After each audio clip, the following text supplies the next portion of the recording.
In this video, I will demonstrate shifting or moving on the fingerboard from one position to another. Most shifts should be made in the string.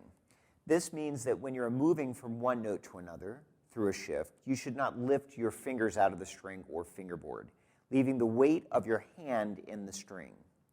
This keeps the shift under control and it allows you to hear all or part of the shift. Jeff Turner, the principal bass of the Pittsburgh Symphony Orchestra, gives a great illustration to show how a shift should work. He points out that when Tarzan goes from tree to tree, he doesn't jump. He swings on a vine and lands softly onto the next tree. It is important to consider the speed of the shift. Most students tend to shift too fast while lifting their fingers off of the fingerboard, making a sort of clutching shift.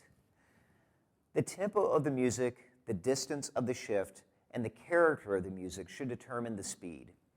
In general, the shift should be at a speed that allows for the most control. The next few concepts I will be discussing are a bit more advanced and are not intended for very young or early beginner.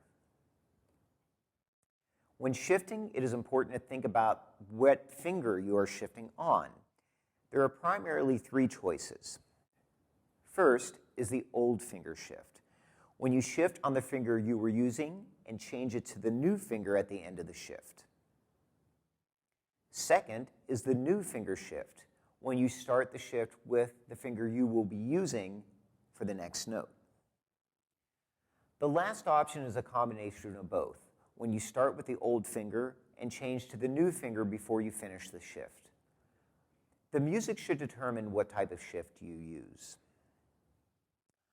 One of the most important ways of making accurate shifts is learning to map out the fingerboard. This cannot be fully explained in this short video, but generally it means using guideposts on the instrument, such as the shoulders, nut, thickness of the neck, etc. Also, measuring a shift by the interval your hand will move and using your own hand as a reference point. For instance, moving your first finger to where your fourth finger was in order to move a whole step. A good teacher will be able to help a student understand this concept. Most importantly, use your ear as a guide.